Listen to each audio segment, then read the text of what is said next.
four, three, two, one, go!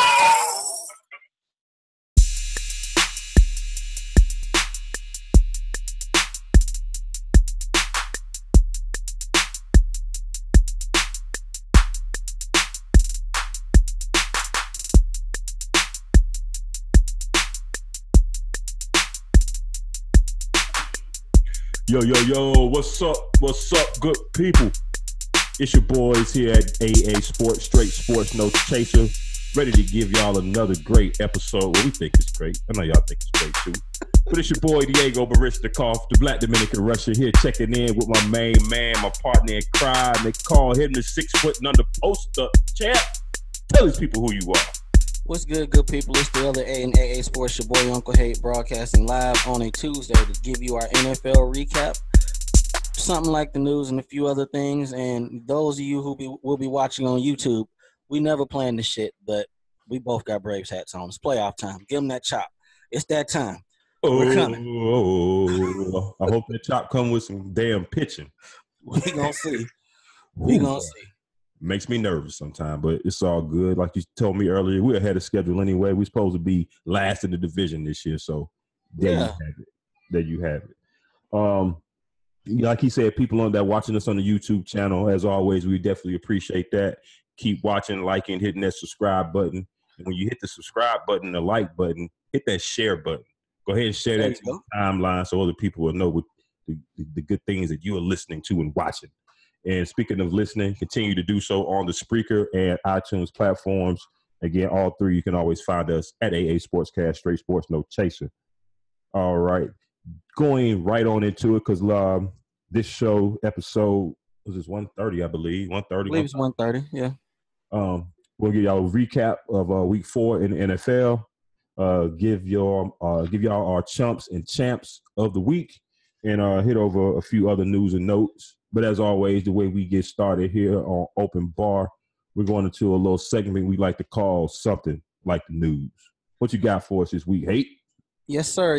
We got a few stories this week. I did my homework just now, but I did it.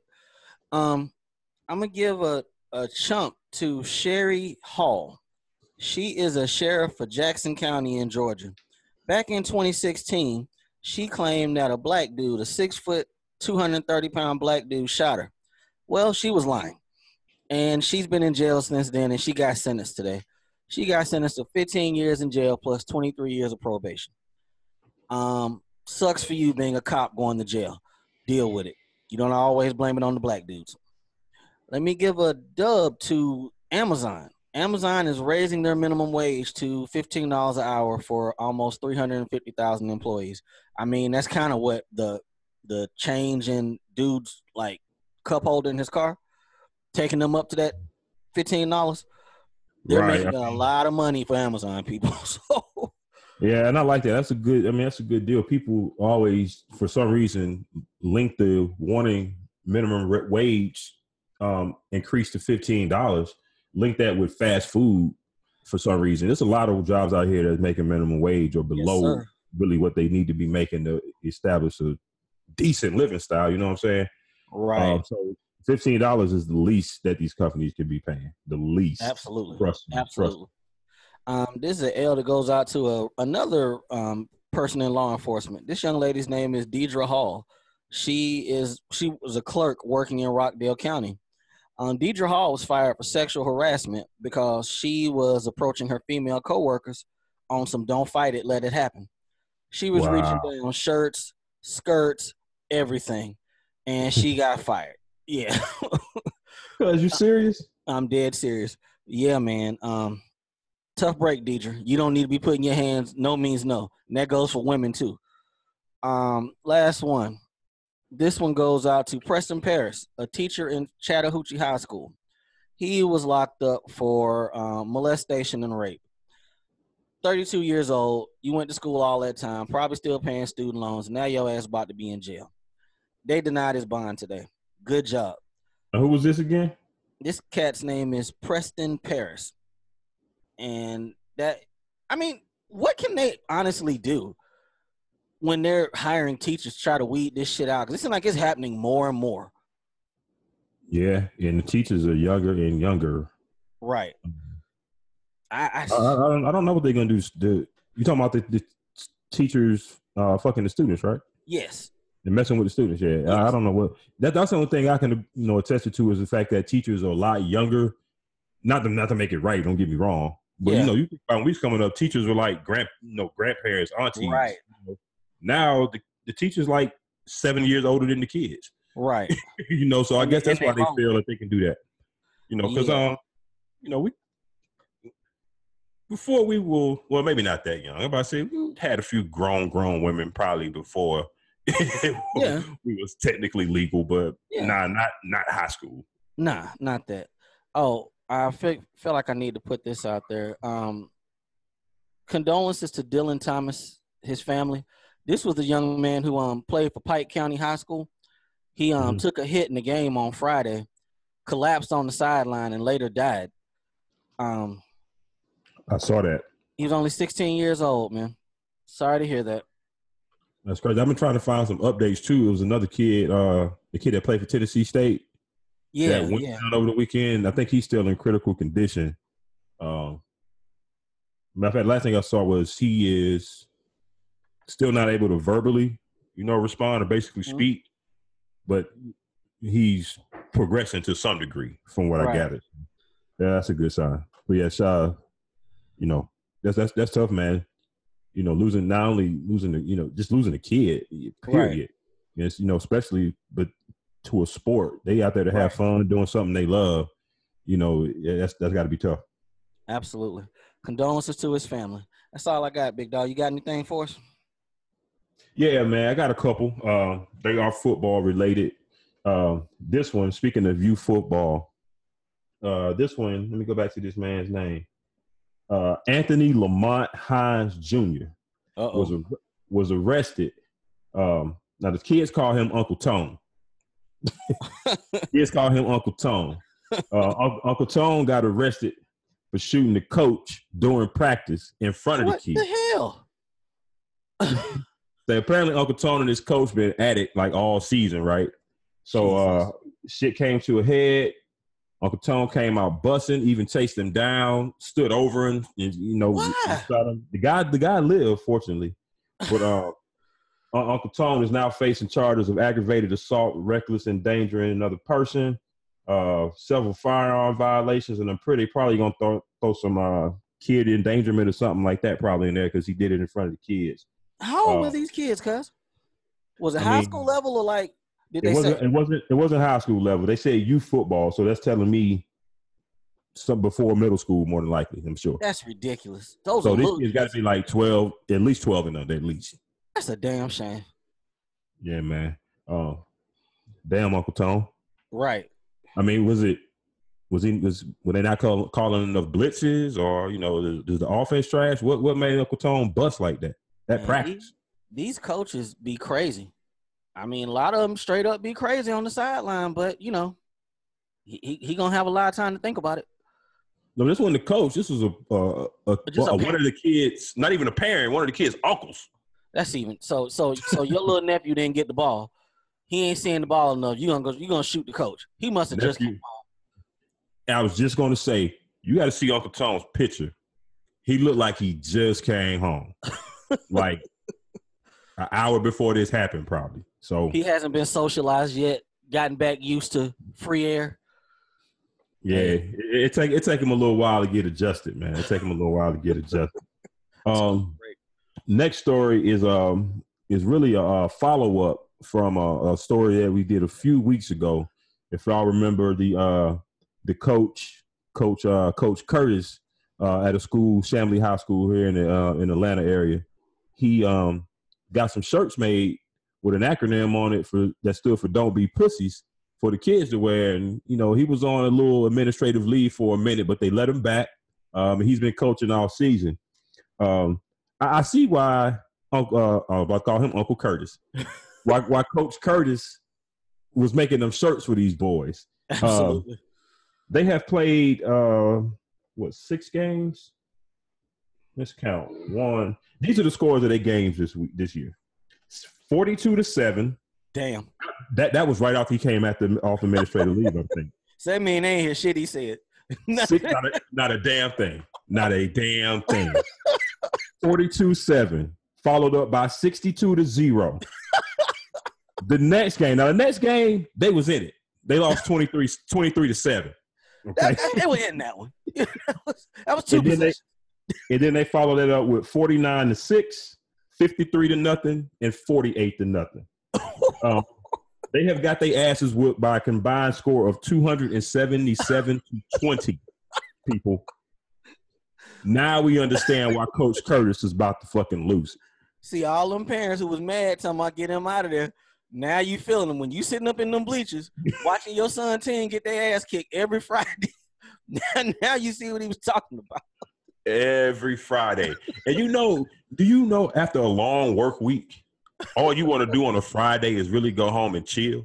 Right. You gotta go to the kid game and you gotta go watch that shit. Cause it ain't even got cold yet. Wait till it get cold. And they sitting out there getting their ass kicked. Oh. Hey. I'm gonna tell you what it's gonna be. The parents gonna be telling them kids, "Hey, what time that bus bringing y'all back to the school?" Right. I'll be there to pick you up. Text me when y'all get on the bus. Hey, once you eliminated for them from the playoffs, hey, unless your kids are getting recruited or something like that, hey, ain't no need to be out there no more. What's on this whiteboard? What can you tell them? You done gave up 277 points in 6 weeks. What do you tell them? It's hard for professional coaches on the college level and on the pro level to find different ways to get their message across to the players after you lose so many games. Right. Curtis just a high school coach. Curtis, he probably been doing this maybe anywhere from 5 to 10 years, probably. He look relatively young. So you know what I'm saying? You know what I'm saying? And he probably started out as an assistant on a little league team somewhere. So right. I'm pretty sure Curtis don't know what the fuck to do at this point. Hey, man, you think they got Coach Curtis on the hot seat? Hey, you never know. But this particular school, though, if they're the same way that they were back when we were in school, of course, it's been a long time, but people around these parts, for the most part, the same teams do the same things. You got strong football schools, you got strong basketball schools. Right. So they've been this way forever. So it may not even be no pressure. He probably still go coach PE during the day. Hey, man, keep your head up, Coach Curtis. You ready to go to work? work? Brighter days are ahead. Let's get it, man. Let's get it. All right. You gonna run NFL. Yeah, NFL Week 4. Let's run these scores down. The Thursday night game. It was a pretty good game. Good game. The Rams pulled it out 38-31. One it was thing pretty much a back and forth game. We're gonna talk about it in a minute, but it seems like the Vikings defense didn't make it through bag check. That shit was left in Minnesota, apparently. We'll talk about that later, but keep going. I'm saying they on the list, so yeah, we'll get to it. You had the Cincinnati Bengals on pretty much the last second touchdown by AJ Green, beating the Falcons 37-36. We're gonna break that game down as well. Yeah. The Fitz magic is officially over. The Chicago Bears broke out of what I felt at least, offensive hiccups and issues that they needed to work out. They damn sure ironed it out in this game. 48-10 over the Bucks. Mitch Trubisky, I think he went for 6 touchdowns. 6 touchdowns, 354 yards. That defense is so trash, it made Mitch look good. Hey, Tampa Bay. I don't think it is. If the defense is going to play like that, it don't matter who your quarterback is. You might as well put Jameis out there. Man, they got a team full of first-round picks on defense. Like a team full. Like good school defense, too. Like Alabama players. It's a lot of them. What's his name? Ain't Mike Smith the defense coordinator? I believe he is. I believe so. Okay. Yeah, gotcha. They all gone this summer. Well, all of them. That's true. So that is very true. Zeke, not Dak, but Zeke in the Cowboys pulled out a 26-24 win. What Zeke had, like 700 yards from scrimmage in this game? Zeke had 240 total yards on 29 touches. People been saying all damn summer, give Zeke the ball. Dak he's a side piece. He's the French fries, or no, I take that back. He's the mashed potatoes when you get the steak. Zeke is the steak. Right. Go with him. He needs to get the ball. It ain't Dak's team, and that messed me up too. I would have won that damn game. They did what I felt they needed to do, which is just give Zeke the ball and run the ball. That's it. I think he had right at 20 carries, and then another 4 or 5 receptions. So, like you said, once they started to do that, it opened up things like play action and what have you for Dakota, which is what he needs, at this stage in his development, so to speak. Man, you saw him running around after they won that game like he did something. You saw? He was turned, bro. I was like, man, you ain't do shit, cuz. You ain't do shit. Hey, man, it's hard work turning around handing that ball off, man. Absolutely. I digress. Right. We had the Green Bay Packers and what Aaron Rodgers deemed as not a great game by the offense, but they won 22-0 over the Bills. A lot of people praising Green Bay defense in this game. I mean, they played the Bills. Look at they were playing. Right. I mean, shit. They supposed to do that at home against a rookie, Kelvin Benjamin, stone hands, and LaShawn McCoy, who's a shell of himself. You supposed to do this. Yeah. I mean, but I was a little surprised they shut him out, though, honestly, because especially after Buffalo beat Minnesota the week before on the road. I was a little surprised they got completely shut out, but I'm also surprised that Green Bay only scored 22 points. Yeah, that offense just isn't very imaginative. And Aaron's, I mean, he's playing himself into health. So I've been reading all week long about the issue with him and Mike McCarthy. Either you're going to do something or you're not. He done signed to stay there, so he's there. I mean, what you just said a few minutes ago, I was just going to say, how many years has creativity been an issue with this offense? Forever. Forever. At some point, you can't point the finger no more. And he's another one that he's like another Andy Reid where he hands off play call and takes it back. Yeah. He back and forth. Okay. He got to find somebody. I mean, that shit is so vanilla what they're doing, but they won. Yeah. But it don't feel like they won, but they won. So they won, but I put a hot take out there early in the training camp that I didn't think they were gonna make the playoffs anyway. So they are trending that way. Hey, and you made that take before Khalil Mack was even in Chicago, right? Oh yeah, it was way before that. See, so it's like the beginning of the camp. So that might really work out. I think we were doing bold predictions or something like that. That just might work out.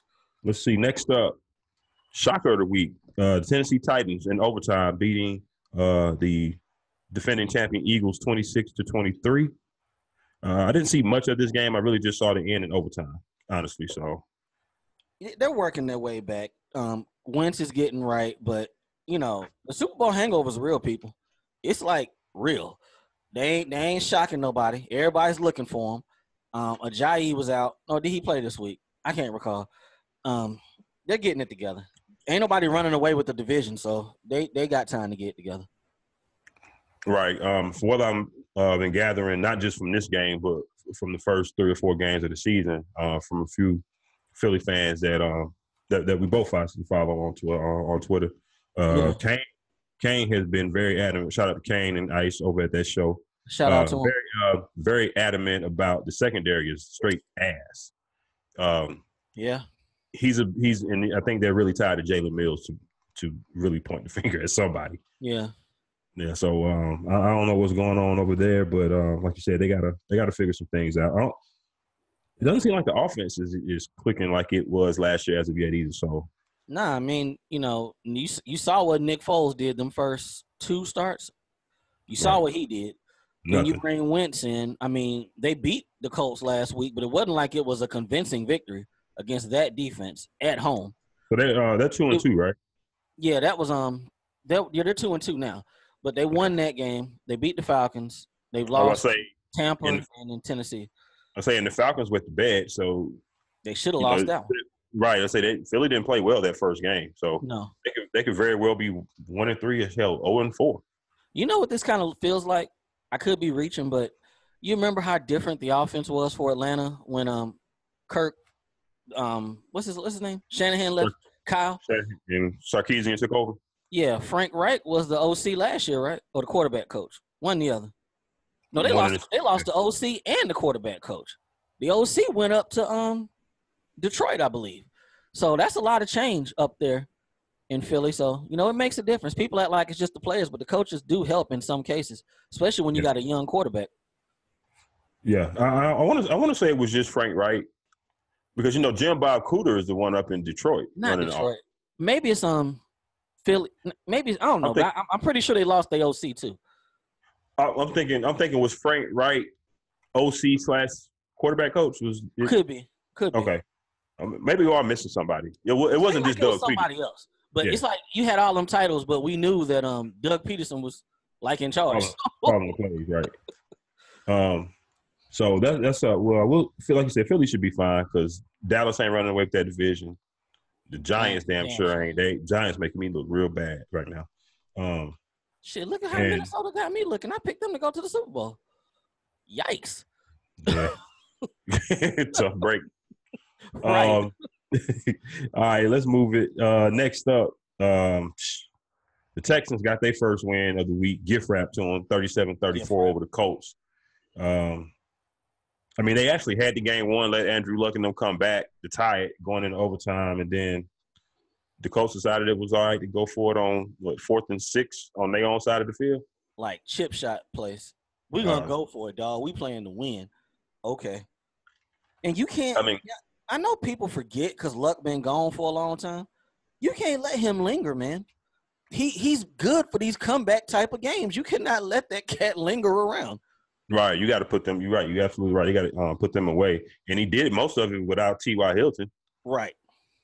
So if he ever gets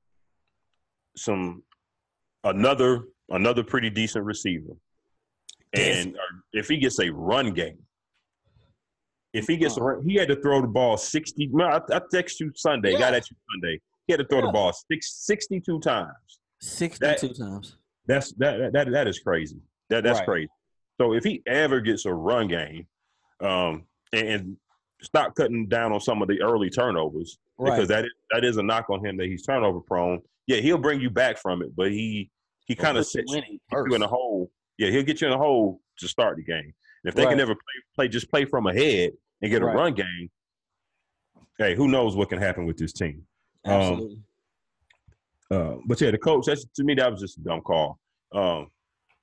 You pretty much handed in the game. I know a lot of people say, "Well, you play to win the game," with the whole Herm Edwards shit. Okay, yeah, but if you lose the division or a playoff spot by half a game come end of the year, you can look to this game right here because a tie is better than a loss, right? Right, a tie is better than a loss. But what does that say? What does that say for his feelings about his defense? If they would have kicked that field goal, they would have went ahead. So you saying you don't trust your defense to make a stop? I mean, I know they've been playing like shit, but damn, they were ahead. Who you talking about? Field goal, they went up 3. Who, the Colts? Yeah, wouldn't they have went up 3 if they'd kicked that field goal? They were driving to try and get in field goal position. Okay, that's right. Remember this? Right. Yeah, remember it was tied and overtime was running out. It was only like 24 seconds left when this happened. So the best thing to do would be to punt the ball and pin them deep. That's right. They're not going to do shit in 24 seconds. So no, that's true. Yeah, that shit was boneheaded. But at any rate, hey, it's the Colts. Oh well. And they're gonna lose to Thursday. But anyway. Right. That'll be next up. The New England Patriots won 38-7 over the previously undefeated Miami Dolphins. Now I saw Gronk went out of this game. Another ankle injury. Okay. Lower extremity. He won all his money and all that shit, but can't stay on the field. Right, and that's why he got the incentive. They giving him these bonuses and whatnot, but they all incentive laden, and most of them based on production. So, we'll see. Well, I know this week they are happy to get Julian Edelman back in the building. So, I'm sure he'll be ready to go.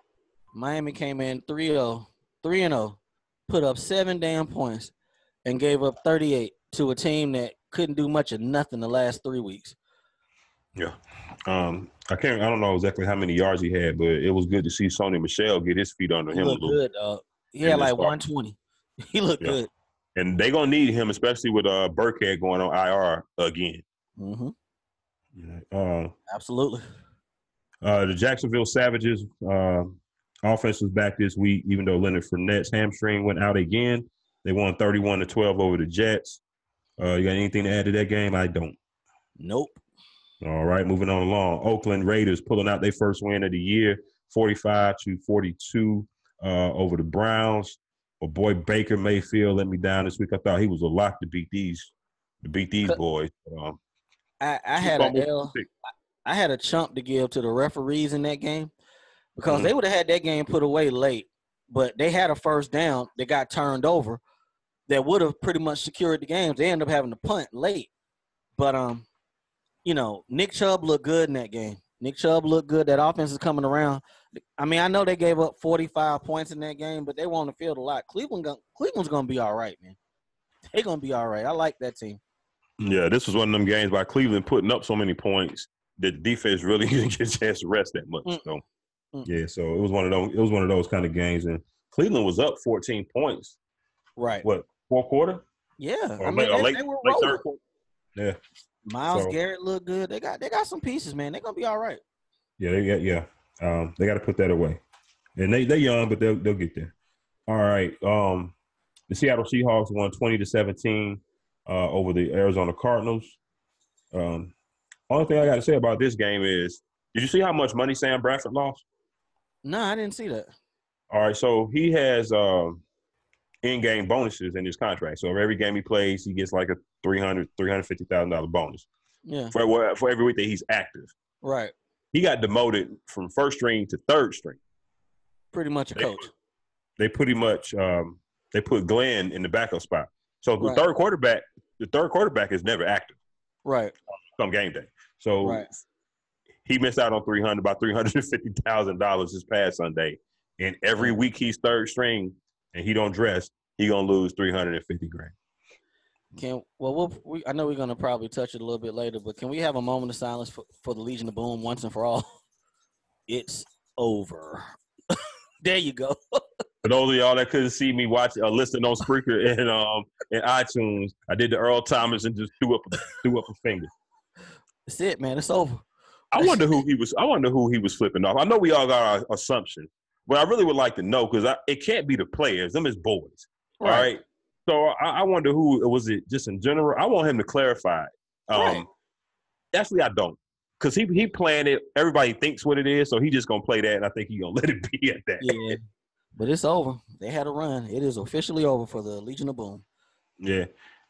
If there's any silver lining in that and him getting hurt, it's the fact that they say it was a clean break, no ligament damage. So normally with a break, 8 weeks, 10 weeks, should be healed. So he should be he should be fully healthy by the time free agency roll around. Man, wouldn't it be terrible if they tried to franchise him next year? And they very well could. That'd be dirty. But they can do it, and they got their right to. Yep. All right. Let's roll this on out. The Saints went to New York, won 33-18 over the Giants. Giants still doing Giants things, which is not blocking for Eli Manning pretty much. At all. Okay. You gave Odell all that money, but he's not going to get the ball if Eli's on the ground. So, hey. Pretty much. The Chargers beat my Niners 29-27. It's a little heated in this game at Kyle Shanahan. Two of the dumbest ass challenges I ever seen in my goddamn life. Yeah. Late fourth quarter. Yeah, it cost us 2 timeouts that we could have used, but we had our opportunities, man. I ain't even gonna front. We jumped out to a 14-0 lead. Reuben Foster told y'all that CJ Beathard wouldn't know goddamn Rudy Poo. He ain't light shit up, but he ain't do all that bad. He had a couple picks. One of them was his fault. And one of them was late in the game when he got strip sacked and trying to drive to kick the field goal. But we did okay in this game. I ain't gonna front. Describe to the people what you did when CJ took that hit on that scramble. It looked like he was hurt. bruh. I ain't even get mad. I didn't even get mad. I was just like, fuck it. You know, when I saw Nate Mullins, I think that's his name, you know, started warming up, and he'd been on the practice squad for a good solid 2 years, I believe. Because he was on the bench with a hot dog in his mouth. He's like, me? Damn, me? Hey, at this point, the hell with it. Top 5 pick. If CJ want to go out there and risk his life, hey, man, go ahead and do it. Now, he has the kind of, at least the perception or the mentality of being kind of a tough dude, you know, gritty. He a little bit bigger body-wise than Jimmy, I believe, so he can take a few more of them hits. And he's like a mascot to a certain degree. You know, he's a backup quarterback. So, you know, people like when backup quarterbacks do that kind of shit. Yeah. But I'm pretty sure Kyle Shanahan was not happy. Yeah. But it's all good. We gonna win this week when we play the Cardinals. God damn it! Y'all should. We're gonna get to 2 and 3. All right. The Baltimore Ravens won 26-14 over the Pittsburgh Steelers. Are they on the breakdown? Yeah, we got them. All right, we got them. So we'll touch on them in a second. Yeah. And last night's game, the Kansas City Chiefs pulled one out, 27-23 over the Denver Broncos. They on the list. Yeah, they're on the list too. So we'll break them down in a minute. Yeah, Case Keenum's not that good, people. Man, my son could have hit that throw to Demaryius Thomas. No, that was the game. That was it.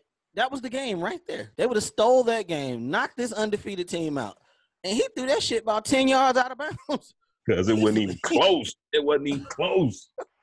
And I know we can sit there and put a lot on Baby. I don't believe he ran the wrong route. That ball was thrown 10 yards out of bounds. Even if he would have broke the right way. Because I heard that today. Some folks say, oh, he kind of came out of the break wrong. He kind of pulled up. No, he would have had to be 10 feet tall to catch that ball. Yeah. I'm about to say, I don't know what wrong route he could have ran, because if he would have ran any other route, it would have been out of bounds. But I did see a hesitation, because I did say, when I saw the replay, I said, did he slow up? It didn't look like it was smooth. But I did see that, but that ball was still uncatchable. All day. Yeah, it was still uncatchable. So tough break. And it was a good performance by Denver. That was a good performance by Denver. That defense, that speaks more to what we've been saying. I think we might be the only ones putting this heat on John Elway. He's wasted this defense's prime. This was kind of like a reload for this defense. They got rid of a few of their starters, and they're still good. Yep. He wasting their prime, man, all day. And they didn't revamp the running game with Freeman and Lindsey. I like them 2 young boys. Booker then got pushed out the pitcher. Why was he in the game in that 2-minute drill when he was on the sideline eating hot dogs most of the night? But you put him in at the 2-minute? And I think they got a little something to work out there. They got too many horses, and I think they're trying to get everybody carries. Because at one point, late in the third quarter, I said to myself, Freeman ain't touched the ball since he scored the touchdown before the half. Right. So you can't do 3. You can run 2, but you can't do 3. You can't do 3. So they got to figure that out. So let's jump. Well, since we're already on that game, we might as well finish that game up. Right. I wanted to give a champ in that game to Kareem Hunt. You know, everybody's talking about Patrick Mahomes, and he's been incredible. I mean, he is really balled. It's like young Brett Favre. But that play action they was able to run tonight, if you get Kareem Hunt going at about 6 yards to carry and catching the ball out the backfield, you got to play them honest. You have to play them honest. I mean, bad enough, you're not putting 9 in the box, 8 or 9 in the box, because you got them dudes on the outside. Don't it seem like everybody on that team is running free? Like everybody? Yeah, you're absolutely right. And it was crazy because before this game, Hunt was actually had been quiet. He'd been very quiet. You know, because they've been throwing the ball around so much. So it was good to see him get off, and that just adds another dynamic to that offense. Right. Mahomes for the first 3 games was more or less making a lot of plays from the pocket. This game, he was scrambling around everywhere and doing a lot of backyard shit. And I didn't know he had that in him as far as the scramble. I knew he was, mobile in regards to moving in the pocket, but that he can actually take off too. I mean, I saw a video on Bleacher Report today of him playing high school ball, booming on somebody. I mean, so the boy's like an all-around athlete. Right, because I know he pitched. Played baseball. He had a no-hitter at one point, I think, in a high school career. Yeah. So yeah, he is definitely an athlete. Definitely an athlete. How do you? We know what Kansas City is. I mean, and then on top of that, Mahomes only got sacked one time. With that good pass rush, he only got sacked one time. So they did their job, but the pressures were there. But yeah, so they was getting there. He was just like you said. He was mobile though. He was just when I thought Chubb and Miller and them boys was getting to him, he'd escape. Right. What did you think about that left hand pass? I mean, I've been seeing it all day, like it was the most incredible thing ever. I've done that shit 50,000 times in the backyard, in the house. It didn't phase me like that. Like everybody else, like it was the most incredible thing ever. I said the same thing. As soon as the commentator just went crazy about it, I'm like, I don't know, maybe because I've done it before. I've seen other people do it before. He threw it with his left hand. It was a good play. Don't get me wrong. I ain't shitting on him or hating, but it was just it was a left-handed pass. Yeah, it was a left-handed pass. Let's take a quick vote real quick. Raise your hand with this vote. Everybody who thinks that Jason Witten is ass on Monday Night Football, raise your hand. Jason Witten is ass. I'm raising my legs both. They can't find nobody else, dog. No, he is terrible. Terrible. I tweeted somebody last night, and it was like, hey, this is bring Dennis Miller back for this shit. John Gruden can't work part-time doing them games. I mean, something. He is terrible, dog. I mean, just get rid of Witten and just put Booger in the booth. There you go. There you go. Oh God. But I kind of like Booger out there on the field. I kind of like that. I think he probably liked that more too. That's that old Tony Saragusa role. Remember, he used to do that with Fox. He'd be right on the field. You know, that third man. That works out better. But real quick, let's finish up Denver. They got to have buyer's remorse with Keenum. There has to be. I mean, Keenum, I think they knew what they were getting. They ain't pay a whole lot of money for him, did they? $18 million a year. Well, that's not really like crazy money for a quarterback at this point, but right. But I think they know what they were getting. Was what they got in Minnesota, but I think we said it when he signed. That's a dome team. They had a better offensive line, and they had better receivers on the outside. It comes down to offensive line. He was pressured a lot in that game. Got sacked 4 times. Yeah, and he can't. With Denver, what they're gonna have to do is they're gonna have to be a running team. They're gonna have to be Dallas. Basically, run the ball with them 2 young boys that'll open up play action in the middle of the field. Stay out of 3rd and long. Keep it 3rd and 5. Keep it 3rd and 5 or less, and then let your defense do. You know what I'm saying? Do what they do. That's got to be their formula. Nothing less. That's what it's got to be. Absolutely. All right, let's go to the Thursday night game. We skipped around, but we're back to the Thursday night game. I'm feeling a type of way about my Super Bowl pick because I based that pick on, okay, Kirk Cousins is better than Case Keenum. This defense is championship level. Not so much. They're giving up like 28 a game. Yeah, the defense is not it's not the same. They have some. I mean, they've lost a couple of big pieces. I forget his name, but they cut one of their big defensive linemen from last year. He's gone. Even though he was old as hell, Terrence Newman was a big part of what they did in the secondary last year. He's gone. Right. Xavier Rhodes, I want to say he came into the season, late part of camp, coming into the season, banged up. He's always banged up. Don't it seem like? Right. And then he's out there losing his goddamn mind. Yeah. So, they got to do some things. Was Anthony Barr out of this game too? I believe he was. And, teams, I know that y'all want these guys to play, and you play that questionable and that shit up. Dalvin Cook carried that ball 10 times and wasn't seen after the first half. He had no business in. He had no business being there. None. I mean, if he's hurt, he's hurt. Let him sit out because they got to have a running game. If they had 22 yards on the ground, that ain't gonna cut it. That's not gonna cut it. I don't think they drafted. Did they draft anybody last year? I don't think so. No. They figured it was gonna be Cook back at full strength and Latavius Murray to complement. Well, you know what they are missing though. Actually, if you think about it, what's the old boy y'all signed? Oh, that's right. They're missing McKinnon. Yeah, he left. So, it's not. I mean, the wide receivers they getting balls, they're doing their job. But Kirk Cousins put up 422 yards, 3 touchdowns, no picks, no fumbles, and they still lost that damn game. That Rams offense is pretty damn good. Pretty damn good. Todd Gurley is a monster, and I'm really starting to come around in regards to Goff. You know, I kind of want to see a second year to see, but I think I tweeted it last Thursday. Ain't shit wrong with a system quarterback as long as that system is good.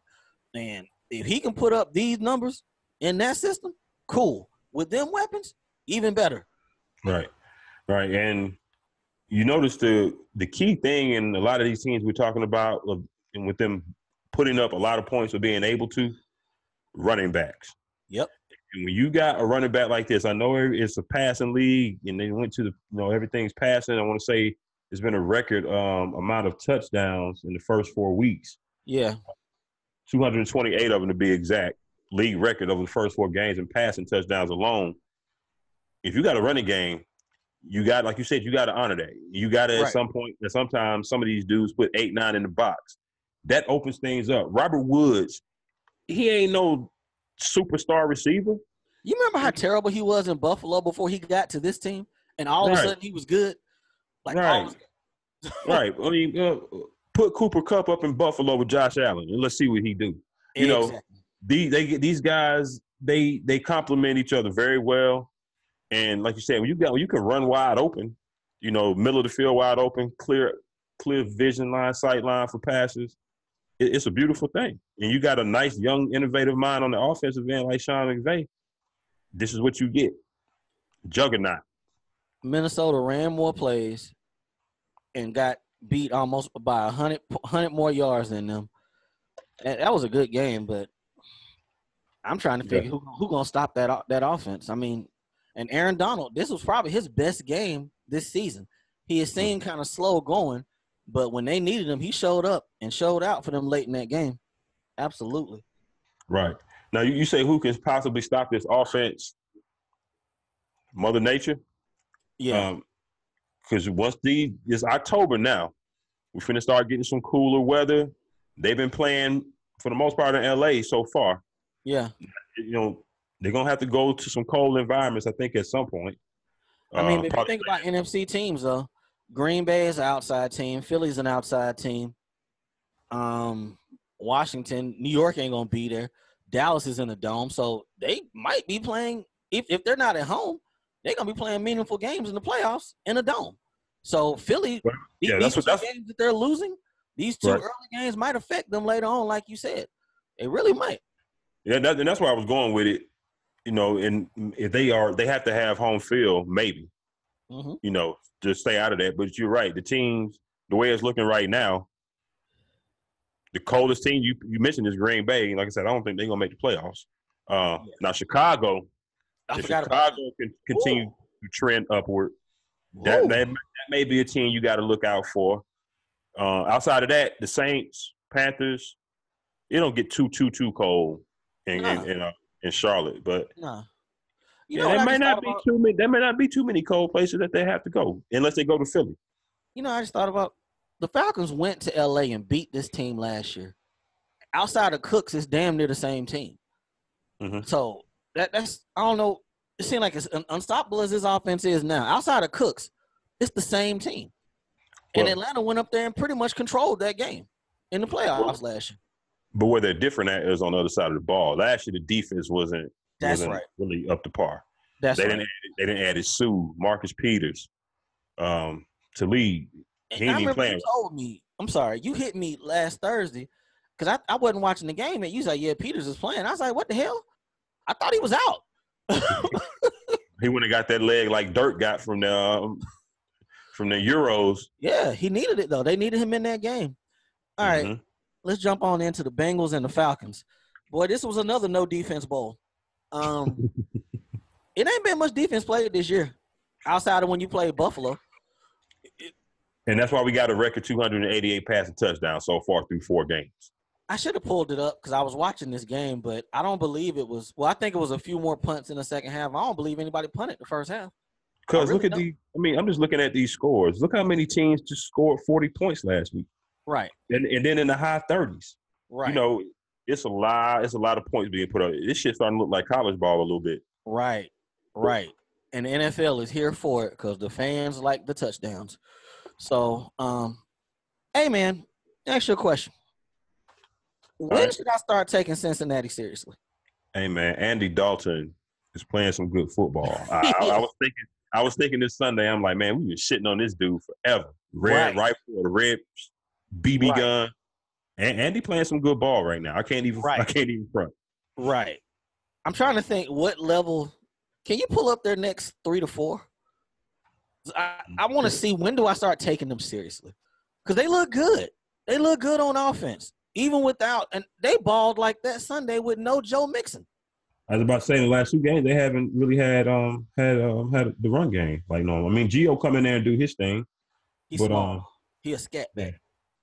All right, so they next 4 games. I'll just do 4. Next 4 games before their bye, and 3 out of the 4 at home. They've got Miami and Pittsburgh coming into Cincinnati over the next 2 weeks. They can win both of them games. Then they go to Kansas City. That's probably the game to answer your question. Right. And then they go into the bye week playing Tampa at home. They can reasonably go 2-2 or 3-1 in that whole. The way they're playing right now, if they continue to play that, they should go no less than 2-2. 2-2 would probably be a disappointment because right now they should beat Miami and Pittsburgh. They should. And Tampa Bay. The only team they probably won't play. They get Burfict back this week. He comes back this week. Yep. Man, so maybe we need to start taking them seriously. Hey, you know, they're another team. We'll see. We'll see how these next 2 or 3 go. All right. So if Atlanta loses on Sunday to Pittsburgh, is it suicide watch time? It's panic. It's panic time. And right you can't now, blame the offense. Can't blame them. Oh, but I think they put up 38, 40 points the last 2 weeks, right? Last 2 or 3. Yeah. So they put up that much on us. They won. They lost last week in New Orleans. They had about 38. They put 36 this week. So yeah, they've been putting up points. Yeah, I think they, at least at some point during the first half of this game, were like 11 out of their last 12 in the red zone scoring touchdowns. So those issues are fixed. I tell you, that's a Julio problem, dog. It's him and Julio. He connects with everybody else in that red zone. It's just him and Julio for some reason. But like you said, maybe Julio's pulling that defense. You know. I thought about the question you asked me last week. Why don't they do the fade? Yeah. They threw the fade to Julio in the playoff game last year against the Eagles. The one to win the game, and he threw it through there, and they ran the same play against the Eagles this year. Yeah. So they throwing it. They need to work on their fade. But it ain't like when they throw, they're not doing back shoulder. It's like because he's like jumping directly up for it. Yeah. They're not going back shoulder with it, I think, from what I'm seeing. Yeah, they tend to do more of the high point ball. So because Julio the size, they want to try and high point it right with him. Hey man, Calvin Ridley like on fire. Yeah, he is. He scored another touchdown this week or 2 touchdowns. Another right? 2. Yeah. So 6 for the year through 4 games as a rookie. This could be that transition we saw. Remember when Julio first, Roddy White was the guy? Yep. And then Julio came, and then there was a transition there. We could be looking at another one. Man, but that's another one. He's running free. I mean, I know Alabama, when you watch them play, your focus is on the run game, but damn, I didn't know he was this fast. He looks really fast out there. Yeah, he is. And Sanu not being no slouch helps as well. Yes. You know, because really can pretty much the entire middle of the field is his. All day. They don't get much out of the tight end. No. Even though I think they should, especially in the red zone, use Hooper a little bit more. But they do tend to throw to him in the red zone.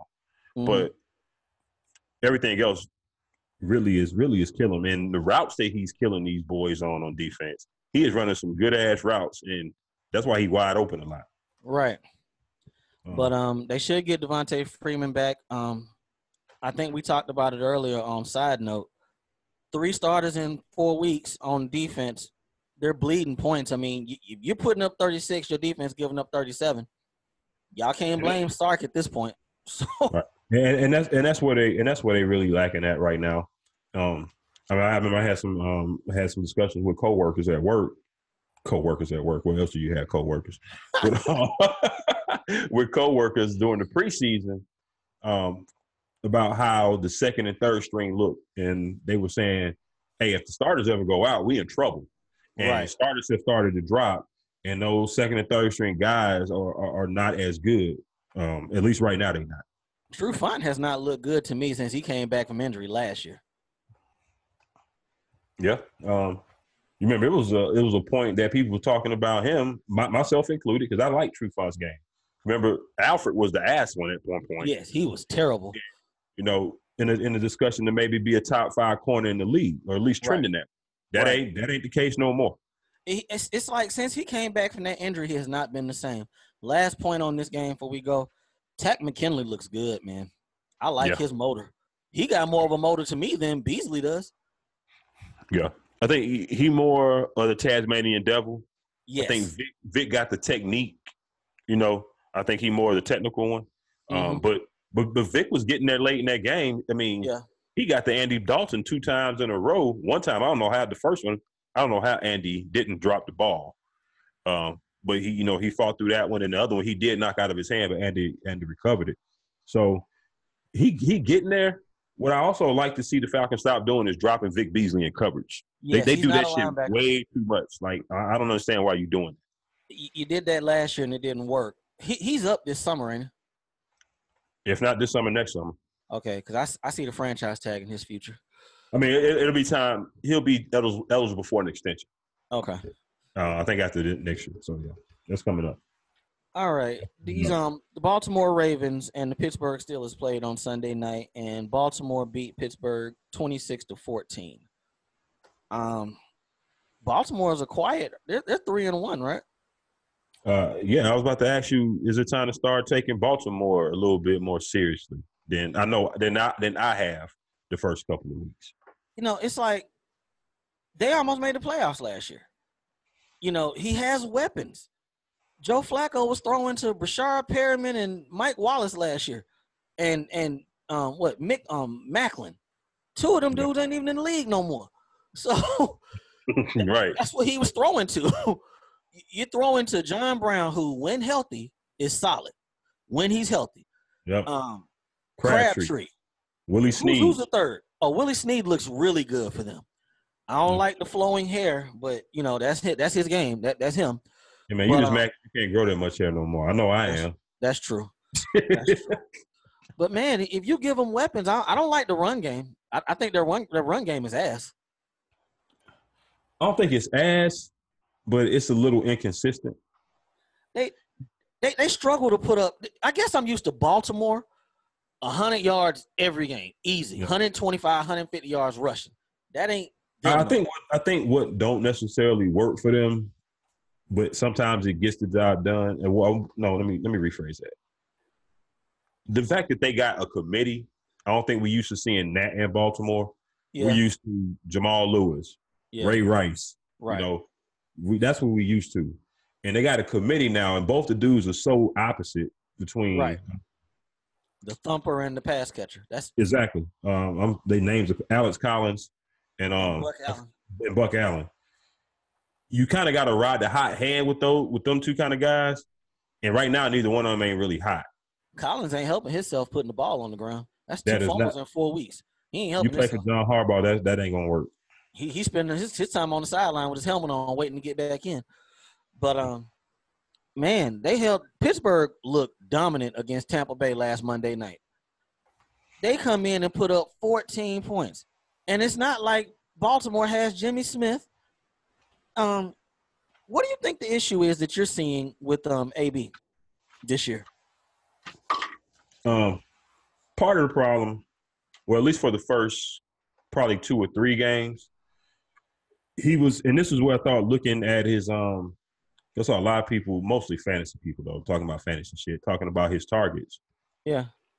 He was getting, a lot of his stuff he was getting was close to the line of scrimmage, stuff like that. Yeah. Where he was, especially the game he kind of had the altercation or whatever on the sideline. Yeah. His thing is they need to start pushing him down the field more. You know, that part for some reason is not there. Now, this last game against Baltimore, I thought they tried to force it to him too much. Yeah, they always do that whenever they try to placate him. But I think the biggest problem facing him, Juju's pretty good. Oh yeah, and he's taking a lot of the downfield stuff. So yes, right. So AB, you can get your 120 catches, but you're gonna average 7-8 yards a pass. You know, it might be one of them things. So, and he's having to make difficult catches for these touchdowns because he ain't getting like hella separation as he was. But nobody stays on top forever. I ain't saying he's bad or nothing, but Juju's pretty good, and Ben trusts him. So, well, another thing that'll open things up for AB or any of the receivers is if they could run the ball, which they can't do right now. Hey, where's all that talk about John Connor? Like, we got John. We're good. 12 touches, 44 yards is no bueno, people. What he had, 130 yards the first week, 120, 130? First week. And I don't believe he's rushed for over 80 yards since then. I was about to say he might have over 300 for the season, right? Shout out to me for getting off of him in fantasy quick. Oh, you fleeced somebody, didn't you? Got rid of him ASAP. Saw it coming. But man, we just talked about Atlanta. We're talking about Pittsburgh. We'll dive into it more Thursday. But man, Sunday, who need that dub more? It's that's tough, ain't it? I'm gonna say slightly. Oh man, they need it bad for different reasons. Yeah. Pittsburgh needs it bad because they just need to get all of the talks surrounding them, all the negative talks surrounding them away. And the only thing right now that's going to cure all of their drama, as the Steelers term, is a win. So that's why they need it. The Falcons, on the other hand, if they take another loss and go to 1-4, in the division that they are in with y'all, the Panthers and the Saints, right, they are putting themselves behind the 8 ball. Yes, as far and they are going to mess up a lot of hopes and dreams very early as far as playing in that Super Bowl in their stadium. Right. You know, so I think for that, those are the reasons I think why each one of them needed bad. I got to think about that pick. I know the game's in Pittsburgh. We'll talk about that on Thursday, but I don't know, man. Dog. I don't know. That score going to be I tell you, that score going to be 51-49. No defense. Go for it on every fourth downs. You ain't stopping no damn body. Hey, y'all better pick up the quarterbacks in fantasy this week. Man. And Matt Ryan's looked really good this year. He's looked really good. Yeah. You know. And his numbers could be better had he put something on a lot of these deep balls. I mean, you know, I was sitting here with Mama Hate. We was watching the Saints game. And I was like, Julio would have scored on that long, deep ball. People are having to come back on Matt Ryan's balls because he don't have nothing on him. If he's hitting people in stride, these are long touchdowns. But exactly. I mean, what can he take some muscle milk, do some push-ups, something? And how old Matt? Like 32, right? He's somewhere around there. 31, 32. I mean, I guess it is possible to get stronger as you go, but I mean, his arm is what it is. It is what it is. He playing in a dome. Right. Imagine if he was outside with that shit. I say, imagine him trying to play in some wind. Right. I mean, all right. I digress. All right, we kind of touched on the 49ers Chargers game. Y'all should have got that over with. I thought y'all showed some fight in that game. Y'all did jump on top of the Chargers. I saw a good bit of this game. I showed some fight. Yeah, we did. I mean, the defense played a little bit better this week than they had. We still missing a lot of tackles, not getting off of the field on third down. In crucial third downs. It's still a lot that we gotta fix, but like you said, we showed some fight. And I don't know. I do know this. I'll say this. I did not think we ran the ball well enough this past week, and that very well could have been due to the fact that Breida and Morris really was limited in practice all week and was Right. questioned leading up into kickoff. Right. Cal Shanahan, I think I already said this, didn't I? That Cal Shanahan made two of the dumbest ass challenges I've ever seen in my fucking life. Yeah, those late That, challenges were not smart. that cost us. Yeah, I think I did say this earlier, but before I lose my train of thought, I'm getting better. I'm not as old as I thought. This gonna be Pierre Garcon last year with us. I believe that. I think he's like a $9 or $10 million cap hit next year. Yeah. He got to go. He got to go. Yeah, I see that. Too much money, and we're not getting the production out of him no more. This is like his best game this year. This 4 for 52 off 7 targets. He'd be a good number 3. You just got to get a 1. Is Goodwin a 1? You think? Nah, I don't. He's a speed guy. I don't see him as a 1 either. So he's a 2. I don't think he's a 1. So that's he's something. A 2. Garcon's a 3. You just need a 1. Right. Or yeah. I mean, Dante Pettis got some upside. We could end up having if Pettis can pan out to what he's projected to be, him and Goodwin can serve as 2 good number 2s. If you don't have a number 1, it could be one of them kind of things. I like Kittle, the tight end. He's solid. Yeah, he's good. He dropped some passes here and there. And man, do that. Yeah. So it is what it is. We just got to make a few more plays in a few more spots. It reminded me of some of the games that we had last year, the first part of the year, where we were in the games and not making the plays at the crucial times to actually win the game. So, right. It is what it is. You showing fight. That's the main thing. How do you think the Chargers? We ain't here for no moral victories, but you're right. We look. I'm glad y'all lost. I'm just trending in the right direction. Oh, shut the hell up. The Chargers are the Chargers, man. It's like when you watch them, Phillip Rivers got hot in the second half, late in the first. Melvin Gordon has looked really good this year. It kind of started last year with they started to incorporate him into the passing game, but he's like diet Todd Gurley, to put it that way. He's not as good as Todd, but them getting him involved. Some of the same things. Yeah. And that wasn't his game coming out of Wisconsin. So long as he can do that, the Chargers have a really good – they got a lot of pieces on offense. The defense has not lived up, but Joey Bosa, he said he ain't going to be back till probably mid-October with that foot injury. So, yeah. Derwin James looked good, though. Yeah, he does. He was one of the couple guys, him, Roquan Smith were 2 of the guys I wanted us to draft in the draft last year. Yeah.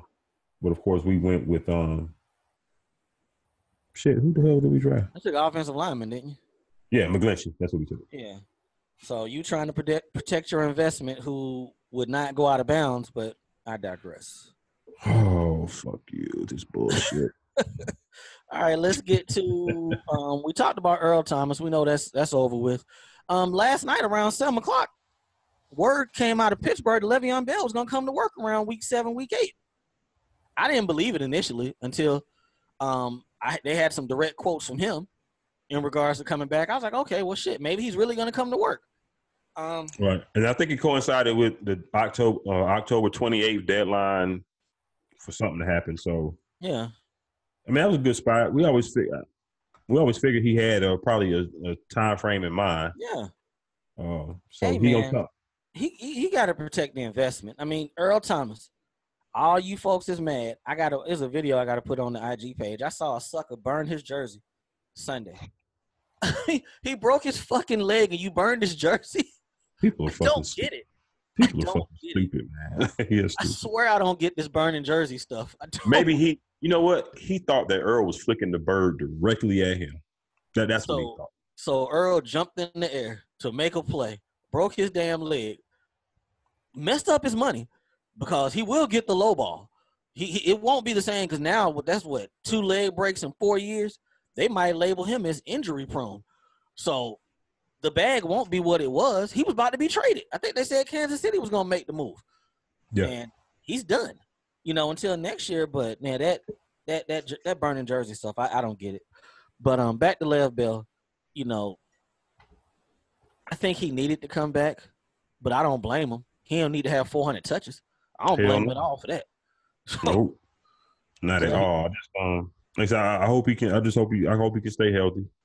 Because he's had knee injuries before, and all it takes is one hit. It don't even take a hit. It could be a non-contact play, and Right. you're done. And So, I want to say he's had both. He had a non-contact, and then he had one. Was it Burfict? Burfict got him. Tackled him, and got his leg tore up. So They ain't even played them yet, so he got 2 more times to see Burfict. Burfict probably gonna try to mess up his money. That wild animal. Wow, that's it. But yeah, that's that. We talked about Tampa Bay. Well, I don't know if we mentioned Jameis. Well, Jameis came in the second half, and first drive he threw a pick 6, if I'm not mistaken. So was the first one the pick 6? I don't know. I know one of them. I think it was the first drive. His hand got hit. Okay. So yeah, he's like Dirk Cutter said. I think I heard that today. Dirk was like, Jameis gonna be here a lot longer than me. He needs to play. Man, if that's not self-aware, I don't know what is. Hey, Shout out to Dirk for that. Pretty much. And then it came out, I want to say right before the game, that that last week that Dirk thought about pulling Ryan Fitzpatrick from Pittsburgh, that Pittsburgh game?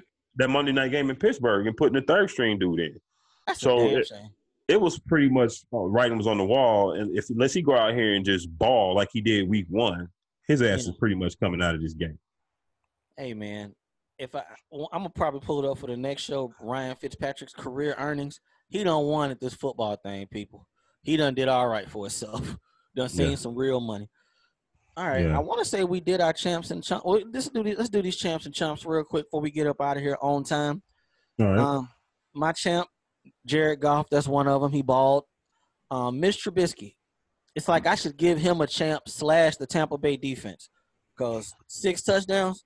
Hey, he looked good. And I gave the other one to Kareem Hunt. My chumps, Vikings defense. And the referees in that Oakland game who took that damn win from the Cleveland Browns, they were just trying to make sure John Gruden got that win on national television. They couldn't have him keep taking these L's. But those are my champs and chumps. What you got? I got my champ is Zeke. Taking Zeke for that. Again, 25 carries, over 200 all-purpose yards. I think 88 in the air and about 159, I think, on the ground, something like that. So good job, Zeke, on that. Now, Jason Garrett and the Cowboys don't fuck it up, but I'm sure you guys will. My chump goes to Frank Wright and Andrew Luck. Frank Wright for going for it on that 4th down and essentially handing Houston the game. And Andrew Luck for being not for backing his coach on the call in the press conference, but being so goddamn happy and gung ho about it. I'm so sick of that shit. You know me. I'm very I look for the negative in a lot of things. You remember I was saying years ago, Tim Tebow has to be a jerk behind the scenes. He can't be that nice. Right. Andrew Luck can't be this damn gullible. He cannot be. I think he is, bro. I don't think it's an act at all. I don't think it's an act at all. I was sitting there like, are you serious? Tom Brady would come out there and say that shit with a straight monotone kind of tone and straight face. Yeah. I mean, you would have thought that the Colts won the game. Right. If you were just looking at Andrew Luck's press conference with the volume off, you would have thought they had won the game just by looking at how he was reacting. I'm sick of that shit. Hey, so that's your last champ. I got a question for you outside of that. What's up, buddy? All right. Mark Ingram's back this week. Right. I don't know if I'm not gonna hand Kamara that ball that much. He is pretty damn good, dog. Hey man, he did the Forrest Gump on their ass, didn't he? Yes, ran out the stadium. The Bo Jackson. Because I was looking, I was like, is he coming back? Dog, did you see the tackling on that play? Well, I can't say the tackling because ain't nobody touch him. It's too early to say the Giants quit. But damn, at home, you just let that dude run 50 yards down the field on y'all? I was watching like 3 games at one time when that happened. So my vision was a little off, but bruh, that offensive line is still the same. But okay. But would you bring Ingram back in, giving him the full plate, or are you trying to keep it in Kamara's hands? I mean, nah. I mean, I'm pretty sure Sean Payton, he going to roll with Kamara. for the most part. Work Ingram in. And maybe some point, down the road when you want to start leveling Kamara's carries off a little bit since he's been carrying the load this week. Yeah. It'll go back to more like it was last year with it kind of being really 50-50. I'm not jumping the gun, but I see a lot of Jamal Charles in him. Yeah, I mean, he's got the speed. He can run it inside, but he is of the frame. To me, I don't think you want to continue to do that week after week after week with a lot of carries. So Mark Ingram's going to definitely have his place. I think he's an excellent compliment, but he is clearly now the number 2. Whereas last year, I think the roles were kind of reversed until Kamara kind of showed what he can do. Kamara is clearly the one right now. Absolutely. All right, dog, that's all I got. I think I'm going to go try to catch a little bit of this LeBron game, his first home game. Oh, okay. I'm gonna check out this. Unless it's out of hand, I'm gonna check out the rest of this. Oh no, it's only 1-0. I'm gonna check out this wild card game. The baseball playoffs are here. Oh, the Cubs are playing, right? Rockies and the Cubs are playing. Okay. The game is in Chicago. You know, the wild card round is one and done. One and done. Absolutely. And the game is in Chicago right now. They down 1-0. And I guess it's been a pretty steady game because that first run the Rockies scored, they scored that in the first inning. So they lose that game in Chicago. Ain't nobody going to work. It's gonna be like a funeral tomorrow. As good as that team is, and they just won the World Series not that long ago, to one and done, man. It would be a little bit of a letdown because the only reason that they are in this position is because they lost the extra game that they had to play against Milwaukee yesterday for the division. Milwaukee won the division, right? Yeah, Milwaukee won that game in Chicago. And the Cubs were up in this division for the latter part of the season. Milwaukee got hot late. Yeah. So they went on a run, but the Cubs lost some games, there toward the end, few too many, and they could have had the division sewn up and not even been in this one and done position. So I think if they lose tonight, it's definitely going to be a letdown. Absolutely. Yeah, absolutely. All right, people. We're going to get up out of here. We appreciate y'all tuning in and watching. Again, remember to watch, hit us on the YouTube channel. Subscribe, leave comments, IG, Twitter, Facebook, all of that. And hit my man up on social media. Tell him, hey, where to reach you. At ReK6000. Holler at me. I talk sports. All right. And you can holler at me. I'm at Diego Barish on Twitter as well. Again, we appreciate y'all joining us. We'll see y'all in a couple of days to drop our Thursday picks. On Thursday to drop our picks for week 5. Again, for Uncle Hate, for Diego Barishnikov, we up out of here, baby. AA Sports, straight sports, no chaser. Y'all have a good one. Peace.